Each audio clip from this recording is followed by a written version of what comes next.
राजो राजमणिं सदा विजयते रामं संभजे रामेणाभिहितानि साचरचमु रामाय तस्मै नमः रामाय तस्मै नमः। मित्रों, महादशा के प्रथम एपिसोड में आपने ग्रहों की महादशा का वर्ष तथा अंतर्दशा का ज्ञान कैसे किया जाता है इसके बारे में जानकारी प्राप्त की। अब हम आपके सामने लघु पाराशरी में जैसा बताया गया है, यदि त्रिकोणेश शुभ अथवा त्रिषणाएश अशुभ हो, केंद्रेश तटस्थ अर्थात सम और द्वितीयेश तथा अष्टमेश वाव द्वादशेश का साहचर्य संबंध हो, तो इनके शुभाशुभ के अनुसार द्वादश लग्नों में जन्म लेने वाले जातक के लिए शुभाशुभ दशा फल का विचार कैसे किया जाता है, जैसा कि मध्य पाराशरी कार ने वर्णन किया है।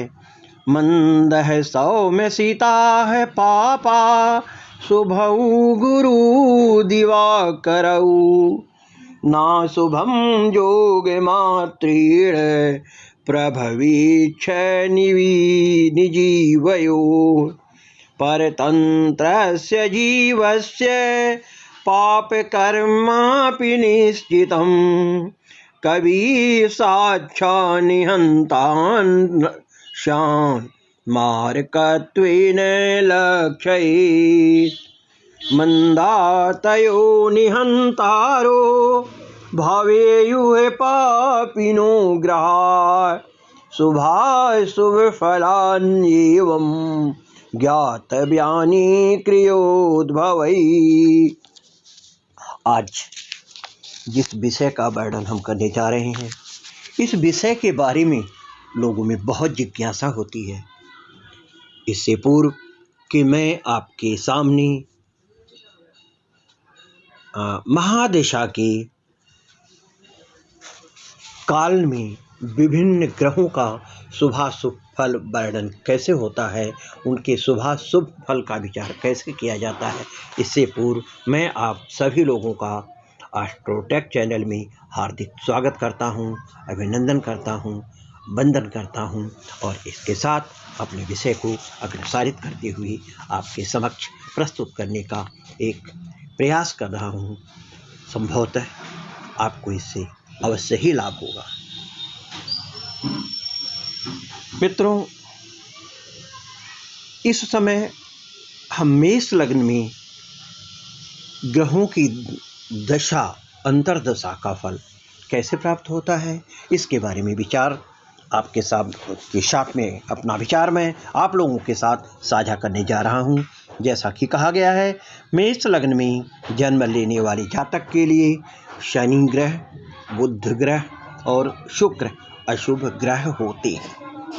गुरु और सूर्य शुभ ग्रह हैं, वहीं शनि और गुरु का परस्पर योग होने पर भी वे शुभ फल नहीं देते, क्योंकि पराश्रित गुरु पाप करने वाला होता है। शनि आदि पापी ग्रह सामान्य मारक होते हैं, परंतु मारक होने पर शुक्र स्वयं साक्षात मारक होता है। यहाँ चंद्र व मंगल सम तटस्थ ग्रह माने गए हैं। मित्रों, ऐसा इसलिए कहा गया है कि मेष लग्न में शनि दशमेश और एकादशेश अर्थात केंद्रेश और त्रिषणायाधीश होता है।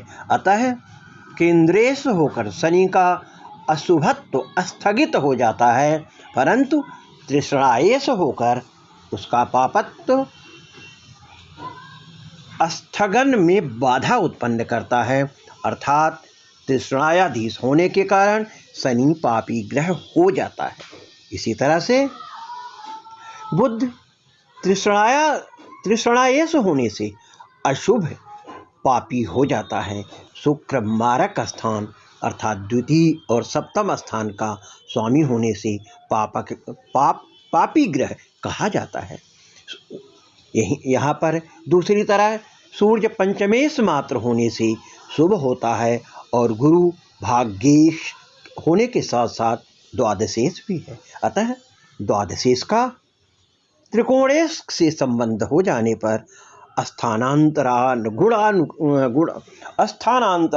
के अनुसार गुरु यहाँ पर शुभ फल देने वाला होता है।